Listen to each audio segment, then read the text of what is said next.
안녕하십니까, 정인태입니다. 세입자, 임대인 이러다 다 죽는다. 급격한 금리 인상 테러. 지금 세입자들도 그렇고 임대인들도 그렇고 다 죽을 상황으로 가고 있는 것입니다. 세입자들은 전세 사기를 당하고 있고, 임대인들, 선량한 임대인들은 집값이 떨어지고 전세값이 떨어지니까 갑자기 사기꾼으로 몰리고 있는 거죠. 이런 정황들이 지금 계속 만들어지고 있는 상황입니다. 시장에 돈이 말라붙고 지금 이 급격한 금리 인상 테러로 인해서 많은 사람들이 고통을 겪고 있고, 금융 시스템, 부동산 시스템, 가계 시스템, 기업 시스템, 무역 시스템, 경제 시스템이 다 붕괴되고 있는 거예요. 참 불행한 시대에 살고 있는 것입니다. 전염병 3년 동안 얼마나 힘들었습니까? 그런데 갑자기 이제 좀 뭐 좀 해보려고 하니까 급격한 금리 인상 테러가 전개됐어요.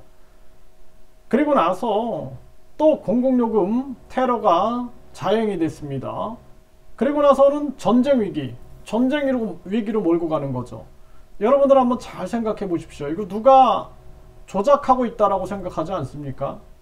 저는 미국이 계속해서 급격한 금리 인상을 통해서 이웃나라를 거지 만들기를 하고 있는 거를 제가 작년부터 지적을 했습니다.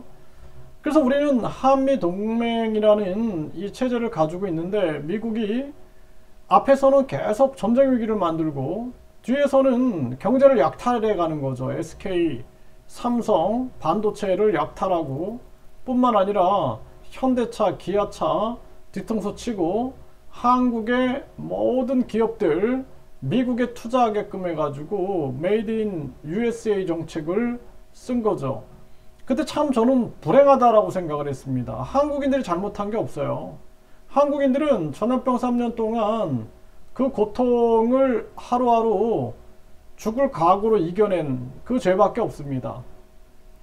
근데 미국이 급격한 금리 인상으로 완전히 이웃나라 거지 만들게 하고 서민들을 죽여놓는 거죠. 완전히 이런 정황으로 몰고 간 거예요. 근데 더 안타까운 것은 우리 정부가 적어도 우리 가게와 기업을 생각해야 되는데 그러지 않은 거죠. 또 한국은행 이창용이가 IMF 간부 출신이에요. 그러니까 IMF는 미국이 장악했다고 봐도 과언이 아닙니다. IMF 세계은행, 국제결제은행은 미국 중심으로 돌아가고 있는 거예요. 미국 중심으로. 그러니까 중국이 그것을 깨내기 위해서 IMF를 대체해가지고 중국이 대출을 주겠다 이렇게 나오고 있는 거죠. 이게 참 안타까운 일이 아닐 수가 없습니다. 그래서 기축통화를 사실상 한 국가가 이 세계 경제에 영향을 미치는 기축통화 역할을 한다는 것은 굉장히 위험한 거예요. 그래서 케인즈는 방코르라는 세계 통화를 제안했죠. 그래서 각국이 자기 통화를, 화폐를 가지고 있지만 교역할 때, 국제 간 교역할 때는 이 방코르라는 세계 화폐를 쓰자 이런 얘기를 했는데, 미국이 당연히 그것을 받아들이지 않고 미국의 달러를 기축통화로 삼으면서 처음에는 금태환제, 금으로 바꿔주겠다라는 거죠. 그래서 35달러 가져와라, 1온스에 금으로 바꿔주겠다. 네, 이런 식으로 했지만 사실상 거짓말이었던 거죠. 약속을 전혀 지키지 않았고, 그리고 지금 같은 경우도 미국이 기축통화 패권이 흔들리니까 지금 계속해서 꼼수를 쓰고 있는 거죠. 이 꼼수에 한국이 계속 말려 들어가고 있는 거예요.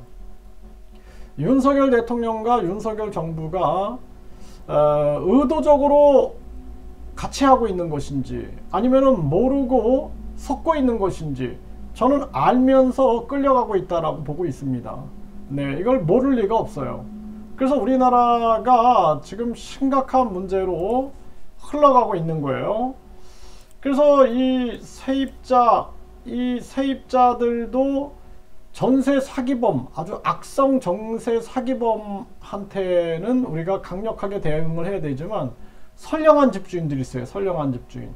선량한 집주인들이 갑자기 그냥 집값 떨어지고 급격한 금리 인상으로 인해서 집값이 떨어지고 뿐만 아니라 이 전세금도 떨어지고 하니까 갑자기 사기꾼으로 몰려버리는 거예요.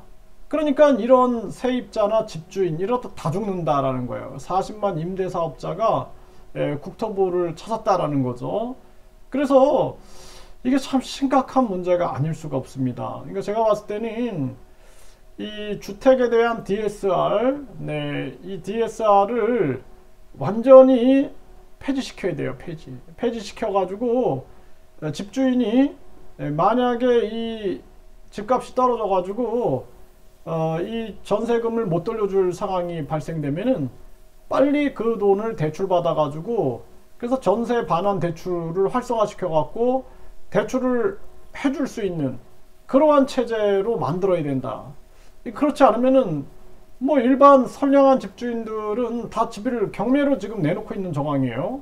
그러니까 이게 세입자도 피해되고 집주인들도 피해되고 외국인들이 이거를 다 줍줍하고 있다라는 겁니다. 지금 이게 심각한 문제가 아닐 수가 없는 거죠. 지금 상황들을 보게 되면은 빚의 역습이 시작됐다. 가계대출 연체율이 코로나 이전 수준을 돌파했다라는 것입니다.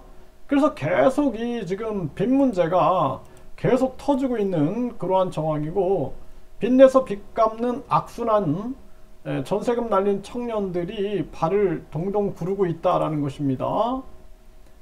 300만원 빚 넉 달 만에 1억으로 불법 사채의 덫에 빠져버렸다라는 거고, 하루 한 끼에도 돈이 없다라는 거예요. 빚으로 빚 갚다가 무너진 청년들. 그리고 이런 청년들이 어떻게 한국에서 희망을 느끼겠습니까? 그러니까 저출산은 더 심해지고, 그리고 탈한국화는 더 커질 수밖에 없는 거예요. 심각한 문제고, 빚 늘어나는 게 순식간이다. 벌써 코로나 이전 수준까지 이렇게 가고 있다라는 거고요. 빚 못 갚아 집 내놓는다. 집합건물 임의 경매 신청이 3년 만에 최대로 지금 늘어나고 있는 그러한 정황이고요. 빚을 못 갚아서 은행 연체율 코로나 이후 최고치로 지금 늘어나고 있는 그러한 정황입니다. 지금 무역 적자는 226억 달러. 무역협회는 정부 차원 자금 지원 필요하다. 지금 이게 심각한 거죠. 이게 무역이 되려면은 빨리 금리를 내려야 되는 거예요. 금리를. 근데 지금 나라 경제가 망가져가지고 한국 돈의 가치가 떨어지고 있어요. 이게 심각한 문제입니다. 타이밍을 놓쳐버리니까 다 무너지는 거예요. 가계 기업 다 무너지고, 제가 계속 금리를 내려야 된다라고 얘기를 했는데 이 타이밍을 계속 놓쳐버리는 겁니다. 중국 같은 경우에는 은행들의 예금 금리를 인하해라. 저축 말고 돈을 써라. 왜냐하면은 이 시장에서 소비, 생산, 투자가 이루어져야 되는데 이게 안 되니까 이런 지금 일이 벌어지고, 베트남 은행도 금리를 내려야 된다. 그래서 생산, 수출, 투자 모두 부진하다. 금리 낮추는 최대한의 조치가 필요하다. 기업 지원 위에 국가의 모든 수단 사용할 거다. 강조하고 있는 것입니다. 지금 한국은 이 베트남만도 못한 지금 정책을 쓰고 있는 거예요. 이게 심각한 그러한 문제고, 지금 전국에 미분양이 10만 호 코앞이다. 건설사는 줄도산하고 있는 거예요. 이게 나중에 다시 세우기가 굉장히 어렵습니다. 그래서 지금 우리나라는 빨리 금리를 내려가지고 생산, 투자, 소비, 이 무역, 가계, 기업, 이 경제를 살려야 됩니다.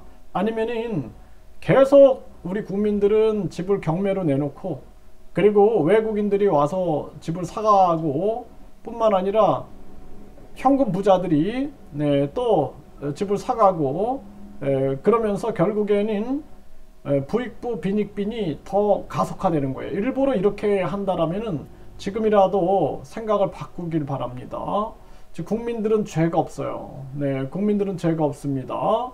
그래서 이 나라가 부패한 기득권들이 세상을 지배하니까 서민들이 고통을 받고 있다. 참 안타까운 현실입니다.